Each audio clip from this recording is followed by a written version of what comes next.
What's good, y'all? You already know this is Chris Nelson. I'm just here chilling at home right now, just relaxing. You know what I mean? Just really reflecting on life, reflecting on what happened this year in summertime, and reflecting on just things that just, you know, made things work. It's a whole a lot of memories, good memories from the year, from this year thus far, and of course years ago. And yep, just enjoying life, man. Laughing at things on the internet, on Instagram, on Facebook. Just a lot of things, and just enjoying life. Sometimes you gotta do that. You know what I mean? Sometimes you gotta enjoy life and just laugh. Laugh with yourself, laugh at other people, just to laugh, man. Life is too short, or so they say. It's too much sometimes, but if you have a good laugh, makes a difference. You know what I mean? Yeah. I want to tell you guys a story. I'm gonna say this again on the documentary someday, but this is like a little impromptu story of my musical past. A lot of you guys don't even know, or some of y'all probably do know. I grew up listening and watching Boyz II Men perform. My cousin Mark Nelson, who is my first cousin. He actually started the Boyz II Men with his friend Nathan Morris. They both are the founders of Boyz II Men. And I remember a lot of things about that group. When I was younger, I didn't understand or overstand or understand what I was seeing. You know what I'm saying? Until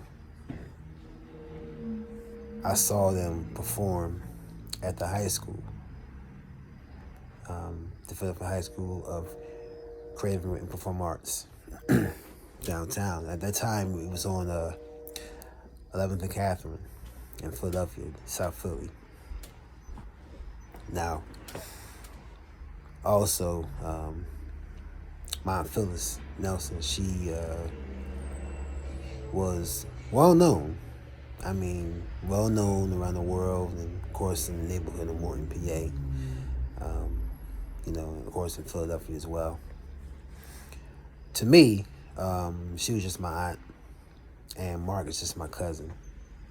And so I didn't really react to how others reacted to my family, because they're family. And plus, I'm like, at this time when Boyz II Men was in high school, I'm in grade school. You know what I'm saying? So, I remember watching them twice. Back in those days, you had to, it was no, like, you couldn't not go to support your family. It's like you had to go to support your family. You had parents. I had parents or elders who made you go and support other family members. There was no, I'm not going, and I'm staying at home. No, you was gonna go. So I was made to go to see my cousin Mark and his group, Boyz II Men, perform. I remember, just watching them on stage at the old high school on 11th and Catherine. I remember, like, wow, I didn't want to go. I was, again, I was a little boy, 6 or 7 years old, and, Mark is 17, 18 years old, so we're like 10 years apart. So, and I just wanted to stay home with my friends and play basketball or play soccer or play football, play tag, you know what I'm saying? Do what children do. And it's amazing that I did go. Like I said, my grandparents, my grandmother, she made us go. Excuse me.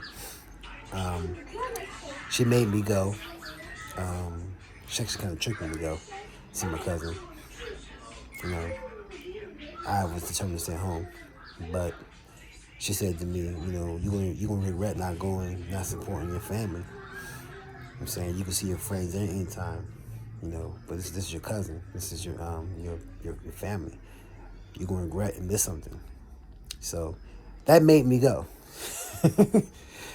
Because parents, in those days, grandparents in those days, elders in those days, made you think about things. They would say some things to you that make you think about your decisions in life. So I was not trying to go see him because I just want to be with my friends. I'm a child. You know what I mean? I'm like 6, 7 years old. I'm a child. You don't know what you are, going to miss. But when she said that, when my grandmother said that, when my grandfather said, when my aunts and uncles told me that, cousins told me that, I said, you know what, I'm going to go. Because I don't want to miss anything that they say I'm going to miss. I might miss. And I'm glad I went. I saw Boyz II Men perform their first album. Okay? Now, excuse me, the first song that I remember hearing was Motown Philly. That was the first song that I remember hearing. I'm like, yeah, this the jam. Now I'm like, at that time, I just started playing piano and I just started singing, I'm saying, the choir, I'm saying, 2 years, I'm like 2 years in, I started singing in the choir at 5 years old, with Miss Robin Francis in the junior choir at First Baptist Church of Morton. So I was already in choir, and I started playing piano around 6 or 7 years old.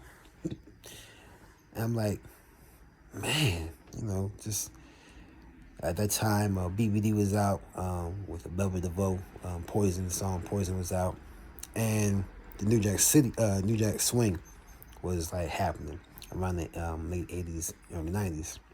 So hearing Motown Philly, like, it was like, whoa. It was a mixture of New Jack Swing, mixture of orchestra, mixture of old soul from back in the 80s or early 80s and late 70s, I guess, you know what I'm saying? So I was like, wow, just listening to this music, you know what I'm saying? I'm young, and I'm like, whoa. I was still upset because I wanted to be home, but my Aunt Phyllis told me, Chris, just sit with me. You know what I'm saying? Go to sleep. If you don't want to be here, just go to sleep. Just chill. I'm paraphrasing. So I went to sleep. You know what I'm saying? But I kept on hearing this music. And when Motown Philly came on, I said, oh my gosh. It came on twice. It came on the first time when it first came out to perform, and then also the end of the song with Motown Philly. And I'm sitting here listening and, just rebellious, I guess. But I couldn't help but listen. My young musical ears was like listening, like, whoa. This harmony, from the bass, it's all 5 of them. It wasn't 4 guys, it was 5 guys. It was 5 guys that approached Michael Bivins. I'm going to tell you that right now. It's 5 guys. It wasn't 4. It was 5. I'll let Mark tell you the story. But, yeah, so I watched 5 guys, and sometimes even 6 people on the stage. But it was 5 guys on stage performing at the school. This was like 1987, 88, and 89, they graduated. So I think around 88, 89, I watched them twice on stage at their school. And not knowing what I was seeing. I didn't know what I was witnessing. I'm saying. So, so as I'm sleeping, taking a nap on, you know, with my Aunt Phyllis on her lap, or sitting next to my grandfather or my grandmother or my Aunt Belinda, whoever else as comforting me while they watch the concert. I hear this song called ah I'm like, oh my gosh. I'm like 8 years old. I'm like, ew, what is that? I'm like listening. I'm like, oh, that is nasty. I'm like, that song is nasty. Man, that joint, it was like a pin drop. The whole concert, everybody was like listening to this music, man. And it's like they just like rocked the house. Like they was rock stars at their school. I mean, I remember Nate came over my house in Morton a lot of times. He also has family in Morton, PA, and my family, his family, lived across the street from each other, in Morton at the time, and he would come with Mark. You know what I'm saying, just to hang out around the family and whatnot, so forth and so on. You know what I'm saying, because Mark and Nate like this. So, they would hang around. The house in Morton every time, Christmas to Easter to Thanksgiving. Mark came through. Nate came through. You know what I'm saying, so yeah, it was some fun times at the house, and it was a greenhouse. We lived in a greenhouse. My grandparents and myself and my sister and my cousin, and so everybody came to the house. Whenever my Aunt Phyllis or Aunt Phyllis, Mark, and Kenya came through, everybody came through. It was like a big family reunion. You know what I'm saying, so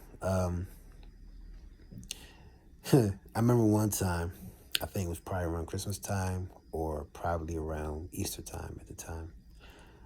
I'm sure. I think it was Christmas or Thanksgiving. Mark brought the whole group to Boys and Men to Morton, and they performed for the family and friends around the neighborhood. You know what I'm saying, he was so excited, and I mean, he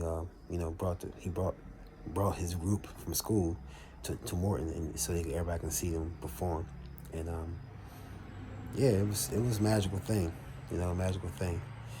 So, but that's I'm not gonna go into longer detail, but that's what I wanted to share with you guys. I remember Boyz II Men, came to my house in Morton, PA.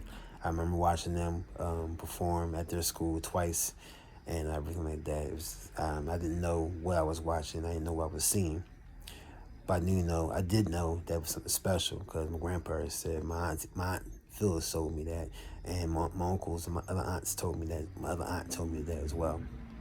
So yeah, just wanted to share that story with you. You know what I'm saying? Because I want to share my musical roots. Yeah. So I'm proud of my cousin, obviously, and his accomplishments, and of course I'm proud of the Boyz II Men and watching how they blew up, and it was weird, I think, because when Motown Philly came out, I'm like, yo, this new group is nice. You know what I'm saying, and not realizing that was the same group. But before I get to that part, I remember, like I told you before,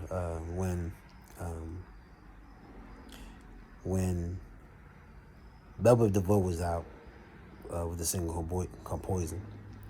I'm saying, I remember hearing his voice at the concert. Now, I may be wrong, but I remember hearing his voice at the concert twice. I said, yo, is that Biv? Is that Biv? Michael Bivins? This was before Motown Philly came out, like in 1990, 1991 or 1990.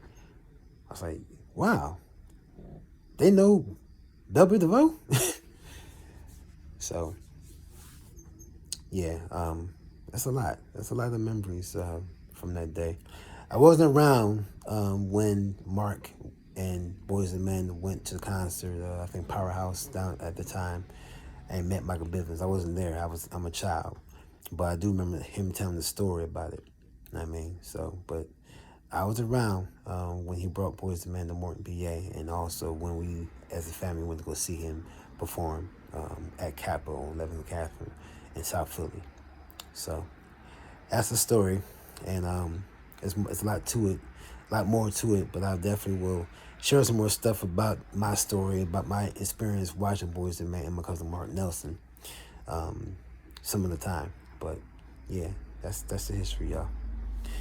All right, I just want to reflect, you know what I'm saying, just give you guys a little history of what I do and who I am and where I come from, and you know, and just give you guys the type of idea of where I'm about. So, but yeah, I love you guys. I wish you blessings. Enjoy your life. Stay strong.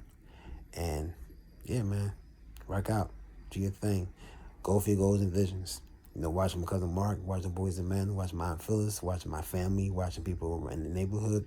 Go for the goals and dreams. Made me go for my goals and dreams too.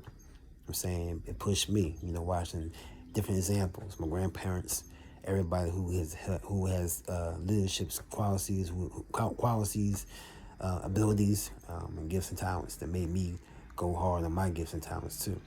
So, all right. So that's the message. Go for your dreams and goals and visions. Don't ever let anybody tell you that you can't do it, because you can. All right. I love y'all. Stay strong. Follow your goals and dreams. And peace.